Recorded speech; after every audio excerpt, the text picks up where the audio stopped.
हम सभी जानते हैं कि व्यक्ति का मन बहुत चंचल होता है। यही कारण है कि जब मन अशांत रहता है तब कई तरह के सवाल अशांत मन में पैदा होते हैं। यदि आप जीवन में शांति चाहते हैं तो इसके लिए ज़रूरी है कि मन को शांत रखें।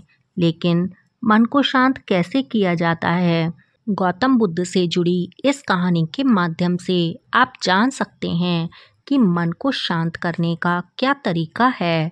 इसमें भगवान गौतम बुद्ध द्वारा मन को शांत करने के आयामों के बारे में बताया गया है।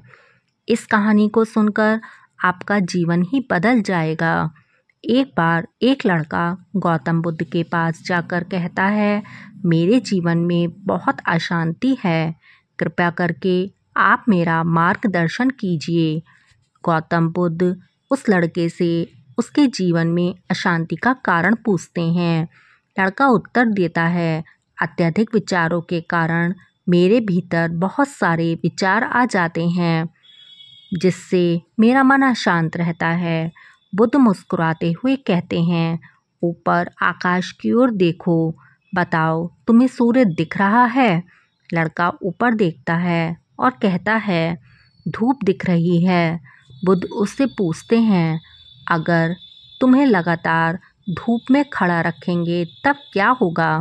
वो बोला, मुझे अत्यधिक गर्मी लगेगी, शरीर में बेचैनी हो जाएगी। बुद्ध लड़के से कहते हैं, अगर धूप में खड़े रहने से तुम्हें गर्मी लगती है तो इसमें दोष किसका है, सूर्य के ताप का या तुम्हारा? लड़का कुछ सोचने के बाद कहता है, इसका जवाब आप भी बताइए। बुद्ध कहते हैं, सूर्य का काम है ताप देना और ताप का काम है गर्मी लगना। ऐसे में तो दोष तुम्हारा ही है कि धूप में जाकर खड़े हुए जिससे कि तुम्हें गर्मी लगी। तुम्हें अगर शीतलता चाहिए तो तुम्हें छाँव में रहना होगा। ठीक इसी तरह चंचल मन का भी स्वभाव होता है विचारों और भावनाओं को जागृत करना। विचार क्षण भर के लिए होते हैं, लेकिन विचार से पैदा हुई भावनाएं देर तक टिकी रहती हैं।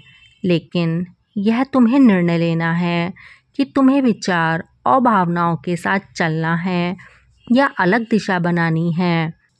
बुद्ध कहते हैं, मन को शांत करने के लिए तन के आयाम पर काम करना सबसे आसान तरीका है। शरीर के स्तर पर हमारी कर्मेंद्रियां और ज्ञानेंद्रियां हैं। कर्मेंद्रियां कर्म और ज्ञानेंद्रियां ज्ञान से जुड़ी होती हैं। इससे हम अपनी संवेदनशीलता को बढ़ा सकते हैं, यानी हम जो भी काम करें उसे आनंद के साथ करें। मन के आयाम से हटकर तन के आयाम पर जाने से ही तुम्हारा चित्त शांत होगा। ऐसा करने से तुम मन के आयाम से हटकर शरीर के आयाम पर आ जाओगे। ठीक उसी तरह जैसे तुम धूप से हटकर छाँव में आ सकते थे। मन के आयाम से हटने पर तुम्हारी जागरूकता तन पर आ जाएगी। जब तुम तन के आयाम पर काम करोगे तब तुम्हारा चित्त शांत होगा। इसलिए हर काम को तन के आयाम पर करने से मन स्वतः ही शांत हो जाता है। लड़का बुद्ध से कहता है, अपने भीतर के सुर को कैसे सुने? बुद्ध कहते हैं, किसी शांत स्थान पर रहकर जहाँ शांति हो तब अपनी आंखें बंद करो और मन के भीतर चल रहे शोर से हटकर भीतर के शोर को सुनने की कोशिश करो। यह सुर निरंतर चलता रहता है, लेकिन बाहर के शोर के कारण तुम अपने मन के शोर को सुन नहीं पाते या मन के अंदर के सुर को नहीं सुन पाते हो। जब तुम अपने दोनों कानों को अपने हाथों से बंद कर दोगे तभी मन के सुर को सुन पाओगे। इस तरह तुम मन की अशांति से दूर हो जाओगे और तुम्हारा मन शांत हो जाएगा।